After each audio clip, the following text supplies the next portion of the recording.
खुलुमबाय गोजोन फुंबिलिनि बयनिसिमबो गाहाम हामलायनायखौ जासिहरनाय थाबाय आं सिबिरानि ब्रह्म आसा खालामो नोंथांमोनहा गासैबो मोजाङैनो दङ नोंथांमोननि थाखाय आं गोदान मोनसे भिडिअ लानानै फैबावबाय अन्नानै भिडिअखौ जोबजासिम नायलांदो गोजोनथाव खौरां बर'नि मोनथाम दामग्रा देग्रा गानग्रा जोमग्रा आरो मैगं थाइगंफोरा जीआई टेग मोननो हाबाय जिअग्राफिकेल इन्डिकेशन रेजिस्ट्रेशननिफ्राय जीआई टेग मोननो हानाय मोनथाम दामग्रा देग्रा गानग्रा जोमग्रा आरो मैगं थाइगंफोरा जाहैबाय दखना इरि सिल्क जोमग्रा गामसा केरादाफिनि थरखा गंगार दुन्दिया खाम सेरजा सिफुं खारदै गंगोना आरो जथा बेफोरनि अनगायैबो आर'नाइखौ लाफानानै गासै मोन9 आइटेमफोरा नैथि खोलोबाव जीआई टेग मोनबावगोननि आसा दं होननानै फोरमायथिदों मन्त्रि उरखावगोरा ब्रह्मआ लोगोसे बर'नि गासै मोनथाम आइटेमफोरा जीआई टेग मोननो हानायनि थाखाय बिटिआर एडमिनिस्ट्रेशननिसिमबो साबायखर बावो मन्त्रि उरखावगोरा ब्रह्म बिथाङा जीआई टेग मोननो हानायनि सायाव मन्त्रि उरखावगोरा ब्रह्म बिथाङा फोरमायथिदों दि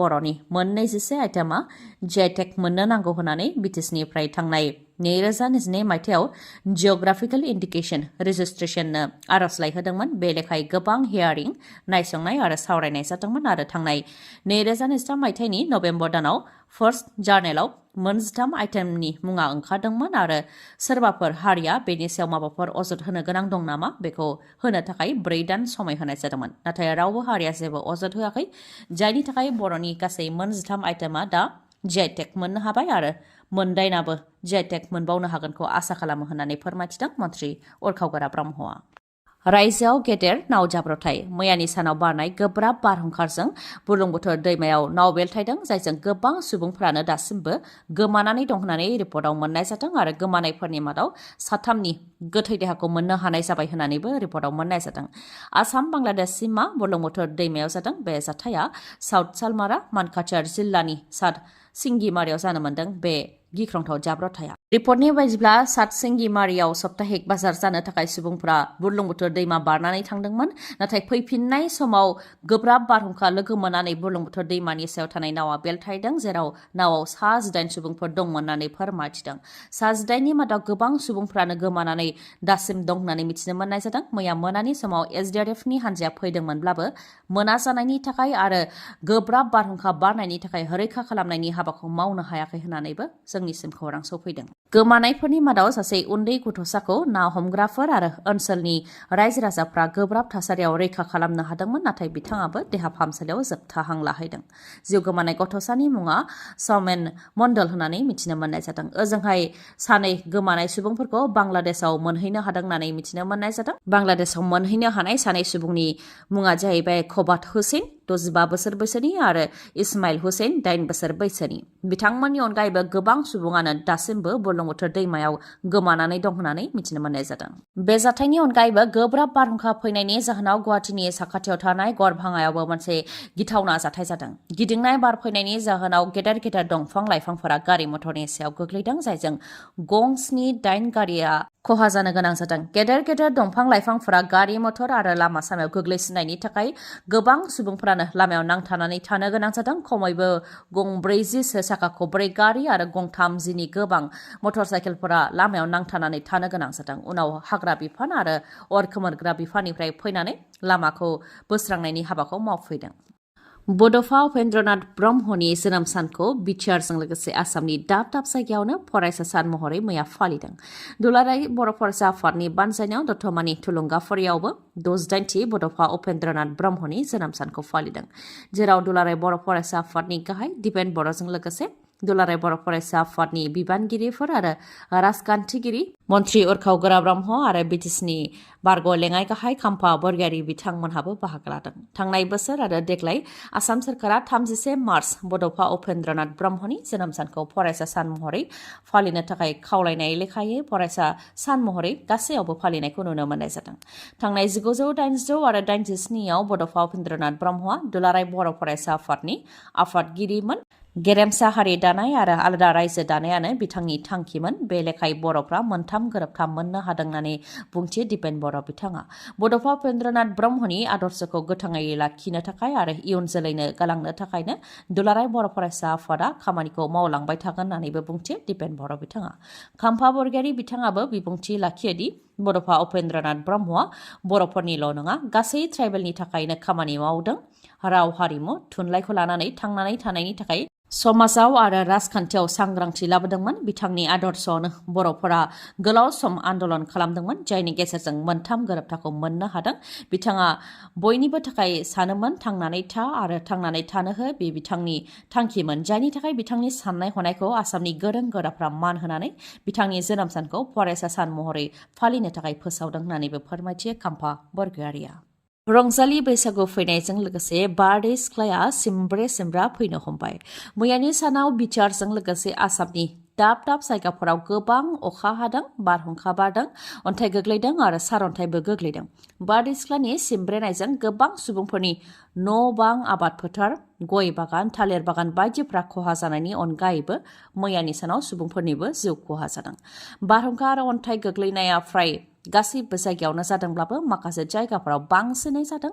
बेनि मादाव बिटिआरनि गसाइगावनि मजाथि गामियाव गिख्रंथाव बारहुंखा बारदों, फारसेनिफ्राय सिलिंखार खालामलांदों। खायफानि न'खराव थानो थाखायबो गंसेबो न'आनो थायाखै। गोख्रोङै फैनाय बारहुंखाया न'नि थिं, इन्जुर गासैखौबो बुखारलांजोबदों। न' बांनि अनगायैबो गोबां गय बिफां, थालिर बिफांफोराबो बायनानै सिलिंखार जादों। मजाथि गामिनि गुदि फरायसालिनि थिङाबो बिरखारलांजोबदों। ओजोंहाय माजबादावबो सारअन्थाइ गावनायजों सासे बर' सुबुंनि जिउ खहा जादों। माजबादनि जियागुरु गामिनि 42 बोसोर बैसोनि रुपाराम बसुमतारी बिथाङा थैनो गोनां जादों। सारअन्थाइ गावनायजों मोब्लिब बोगथाबजानायनि जाहोनावनो रुपाराम बसुमतारी बिथाङा अबथिरायै जिउ खोमानो गोनां जादों। सोनाब कार्बि आंलंनि केरनियावबो सारअन्थाइ गावनायजों पिन्टु चौहान मुंनि सुबुंनि जिउ खहा जादों। मिथिहोनाय बायदिब्ला मोसौ खानो थांनायावनो पिन्टु चौहाननि सायाव सारअन्थाइ गावदों, जायजों बिथाङाबो जिउ खोमानो गोनां जादों। काटियारनि दिगनसरा साहा बागानावबो सारअन्थाइ गावनायजों साद' सुबुंफोरा जोखोम जानो गोनां जादों। जोखोम जानाय साद'नि मादाव साथामानो आइजोफोर। गुवाहाटी एयारपर्टआवबो अखा आरो बारहुंखा बारनायनि थाखाय जाथाय जादों। एयारपर्टनि सिलिंआनो पेसेन्जार आरो स्टाफफोरनि सायाव गोग्लैसिनदों आरो एयारपर्ट सिङाव दै हाबदों। अखा बारहुंखानि अनगायैबो जायगा जायगा गेदेर गेदेर अन्थाइबो गोग्लैदों मैयानि सानाव, जेराव धुबुरीनि बिलासिपारानि लक्ष्मीगन्जआव थरसेयैनो 1 केजि जानाय अन्थाइ गोग्लैदों होननानै फोरमायथि हरदों। बेबायदिनो रायजोनि दाब दाब जायगायाव अखा, बारहुंखा आरो गोबां अन्थाइ गोग्लैदों मैयानि सानाव। बजालिनि पाठसालायाव साननि समावनो खावनाय जाथाय। न'आव रावबो गैयैखौ खाबु लानानै आसाम जातीय परिषदनि मिरुनि लेङाइ आफादगिरि मानिक चन्द्रनि न'आव सिखाव खावनाय जाथाय। हाथायाव थांनाय समावनो सिखावा दरजानि थालाखौ सिफायनानै न'आव थानाय 2,50,000 रांजों लोगोसे 2 लाख रांनि गहेना खावनानै लांदों, लोगोसे बेसेन गोसा मोजां मोजां सि-जोमखौ खावनानै लांदों होननानै फोरमायथिदों। बे जाथायनि अनगायैबो ONGC कल'नियावबो सिखावनि उदखार। फावखुंगुर आरो फावखुंग्रि देबाशिष बरठाकुर आरो सुकन्या राजगुरुनि न'आव सिखाव।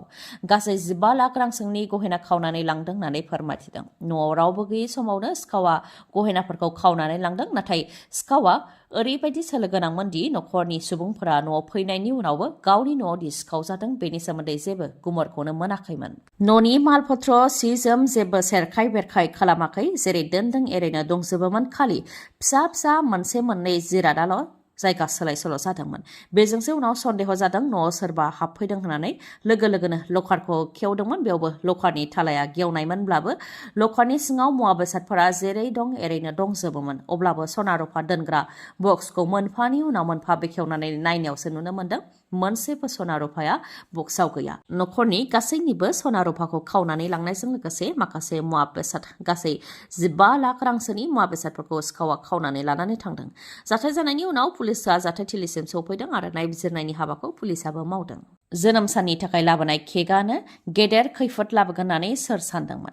10 बोसोर जोनोम सान फालिनो थाखाय अनलाइननि गेजेरजों केक अर्डार होदोंमोन। बेनि उनाव जोनोम सानखालि रंजा खुसि बयबो नुजाथिफैदोंमोन आरो 10 बोसोर बैसोनि मानबिखौ बयबो बोर सारस्रिफैदोंमोन आरो रंजा खुसि जयैनो जोनोम साननि केकखौबो हादोंमोन। नाथाय बे केकआनो खैफोद लाबोगोन होननानै रावबो सानाखैमोन। गावनि जोनोम साननि केक जानायनि उनावनो थैनो गोनां जादों गथ'आ। फोरमायथिनाय बायदिब्ला जोनोम साननि केक जानायनि उनाव मोनायाव न'खरनि बयबो गोबादोंमोन, नाथाय जेबो जानाय नङा साननानै देहा फाहामसालि फारसे थाङाखैमोन आरो बयबो उन्दुदोंमोन। अखानायै जेब्ला फुङाव सिरि मोनो अब्ला 10 बोसोर बैसोनि फिसाजो मानबिया गोब्राब थासारियाव दंमोन। लोगो लोगो बिथांखौ देहा फाहामसालि फारसेबो फाहामथायनि थाखाय लानानै थांनाय जादोंमोन, नाथाय डक्टरा बिथांखौ थैबाय होननानै फोसावदों। गावनि जोनोम साननि केक जानायनि उनावनो बेबायदि थैनांनाय जाथायखौ लानानै बयबो दुखु मोननायखौ फोरमायथिदों। बे दुखुनांथाव जाथाया पान्जाबनि पटियालायाव जानो मोन्दों। गिख्रंथाव अर खामनाय जाथायजों नखरसेनिनो गासै 4 सुबुङा जिउ खोमानो गोनां जादों। मोब्लिब बोगथाबनायनि थाखायनो बे अर खामनाय जाथाया जानो हागौ होननानै सन्देह खालामनाय जादों। गुजरातनि द्वारकानि आदित्य र'डआव जानो मोन्दों बे गिख्रंथाव अर खामनाय जाथाया। अर खामनायजों उन्दै गथ'साजों लोगोसे 2 आइजो आरो 1 हौवा गासै 4 जिउ खोमानो गोनां जादों।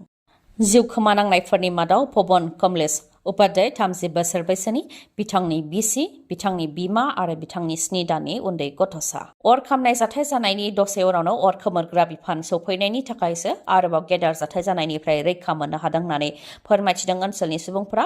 अर खोमोरग्रा बिफाना सम मथे सौफैयामोनब्ला आरोबाव गुबुन सुबुंनि न'आवबो अरा गोसारलांगौमोन होननानैबो फोरमायथिदों। नोंथांनियाव मेगननि जेंना जादों नामा? जुदि नोंथांनियाव मेगननि जेंना जादों, अब्ला नोंथाङा मेगननि हस्पिटाल नागिरनानै गोजान जायगायाव थांनांगौनि आरो गोनांथि गैलिया। बङाइगाव आइ हस्पिटालावनो नोंथांमोनहा मेगन नायजानो हागोन, जेराव मेडिकेल, रेटिना, असिटि, पेक' मेसिननि गेजेरजों केटारेक्ट अपारेसन खालामनो हानायनि राहा दं। बेनि अनगायैबो ग्लक'मा इभालुएसन, अकिउल'प्लास्टिजों लोगोसे फार्मासि आरो अप्टिकेलनिबो राहा दं बङाइगावनि आइ हस्पिटालाव। नोंथांमोननो मिथिहोनो गोनांदि खम बेसेनावनो कम्पिउटारजों मेगननि अपारेसनबो खालामनाय जायो। गासै 4 मेगननि डक्टरखौ बे फाहामसालियाव मोननो हागोन। डक्टरफोरा जाहैबाय doctor Ashraful Alam, MBBS, MS Ophthalmology, cataract surgeon आरो IOL सार्जारियाव train.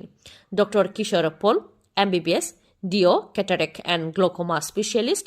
Doctor Payal Singla, MBBS, MS आरो doctor Meghali Sharma, MBBS, MS, eye specialist ophthalmology. जायखिजाया मेगननि जेंना जायोबानो बे बङाइगावनि आइ हस्पिटालाव नोंथांमोनहा फाहामथायखौ लानो हागोन। समाया जाहैबाय समबारनिफ्राय सनिबारसिम फुंनि 9 रिंगायाव गेवगोन आरो मोनाबिलि 7 रिंगासिम थागोन। नाथाय रबिबारखालि फुंनि 9 रिंगायाव गेवनानै सानजौफुनि 1 रिंगासिमल' थागोन। चापागुरि र'डआव थानाय लवार आसाम हस्पिटालनि उल्था दिगाव थानाय बास स्टेन्डनि उनथिंजाय अदेबानि सोनाबहानो मोननो हागोन बङाइगाव आइ हस्पिटालखौ। नोंथांमोनहा मानिबा सायाव खौरां लानोबा 6900949900 नङाब्ला 0366435659 बे नाम्बारावबो खौरां लाहरनो हागोन। गोजोन्थों। दिनैनि भिडिअआ एसेनोसै। गाबोन आरो गोदान भिडिअजों लोगो मोनफिनबावगोन। नोंथाङा दासिमबो आंनि चेनेलखौ साबस्क्राइब खालामाखैबा अन्नानै साबस्क्राइब खालामदो, लोगोसे लाइक, कमेन्ट आरो शेयार खालामनो दाबाव। गोजोन्थों।